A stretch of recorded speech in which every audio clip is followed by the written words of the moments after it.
Good morning, જય શ્રી કૃષ્ણ, જય જોહાર. તો બ્લોગ બનાવવાનો હવે સ્ટાર્ટિંગ કર્યો છે. તો ચા નાસ્તો થઈ ગયો છે અમારે. તો આ કાલે મોલમાં ગયા હતા, તો આ બધું સામાન લાવ્યા હતા, એ બધું એમને એમ પડ્યું હતું. તો હવે ખોલું છું. અડધું સુરભીએ ખોલી કાઢ્યું છે, તો અડધું હું હવે ખોલું છું. તો બ્લોગમાં બની રહેજો. તો મેં ખોલી નાખ્યું છે. આ સુરભીને બધું કટલરી નીકળીએ શું છે, જો સુરભી લાવી છે. હા, બધો ક્યાં ભરાઈને જવાનો હશે, શી ખબર.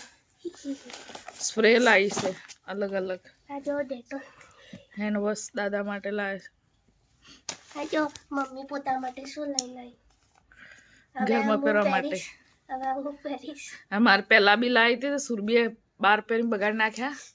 હવે ફરીથી લાવીશું. હવે ખબર ક્યાં જશે. હવે તો ના પહેરવા દઉં ને. આ દાદાના છે.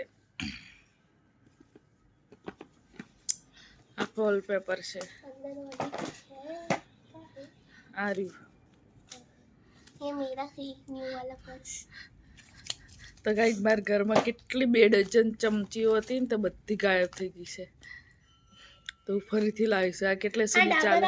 કોના માટે લાવીએ? આ દાદા લાવે છે ડામર આમલા. અચ્છા, મને લાગે મુના લગાવવાનું. અને આ શેમ્પૂ. આ શેમ્પૂ. હજી દૂસરા બાકી હે. આ તો આમાં કરિયાણું જ છે, દાળ બાળ બધું. हमारे खाने की चीज तो हमने फ्रिज में रख दी थी. 500 ग्राम कॉफी से जो ટીશ્યુ પેપર છે, બધું બેસન, બધી દાળો છે અલગ અલગ. ગાઈસ, મેં છે ને મારી ખાવાની વસ્તુ ફ્રીજમાં મૂકીને પહેલા જઈ ગયો. તો સુરભીએ તો એની ખાવાની વસ્તુ અલગ મૂકી દીધી છે. તો આ બધું સામાન હવે બહાર નહીં કાઢતી, આ ડબ્બામાં ડાયરેક્ટ ભરી દઉં. તો બધી દાળ અલગ અલગ છે. મસૂર દાળ, મગમગા દાળ, અડદ દાળ, તુવેરની દાળ તો હતી, એટલે મસૂર દાળ, ચણાની દાળ કિલો લાવીશું. ને સુરભી પર્સ લાવી છે જોરદાર. ક્યાં રૂપિયા ભરવાની છે, શી ખબર. લાખ રૂપિયા ભરવાની છે. પગાર પાકીટ બતાવે તો લાખ રૂપિયા આવી જશે. સુરભીને લાખ રૂપિયા ભરવાની છે આમાં. 1 લાખ રૂપિયા ને કાગરો લઈ આલુ સોડી. ગાઈસ, બ્લોકમાં બની રહેજો. આ બધું હું ભરી દઉં.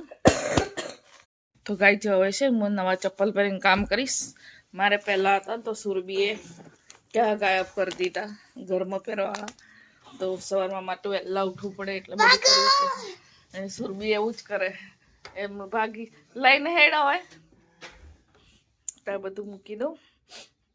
તો ગાઈસ, હું નહીં તૈયાર થઈ ગયું છું. તો ચા નાસ્તો તો ક્યાંનો થઈ ગયો. તો હવે બનાવવાનું છે જમવા. તો હું ફટાફટ જમવા બનાવી દઉં. ફુલાવાનું વટાણા ને ગાજર મિક્સ જમવાનું બનાવવાનું છે. દાદા ચા નાસ્તો કરીને ઊંઘી ગયા છે. અને સુરભી જતી રહી ટ્યુશન ક્લાસમાં.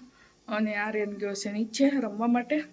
આજે રવિવાર છે એટલે આ ગળું મારે સરખું થતું જ નથી. પગલા ગરમ પાણી પીવું બધું તો બરાબર જમી ગયું છે, એટલે આવું થાય છે.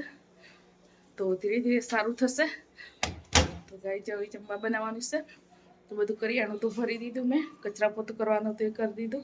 હજી કામવાળી નથી આવી એટલે પોતે કરવું પડ્યું બધું. તો ફટાફટ જમવા બનાવી દઉં. જમવાનું બની ગયું છે. તો હવે મેડમ આવી ગયા છે. મેડમ કેવું તારે પાછા તો દાદાડી આપે છે.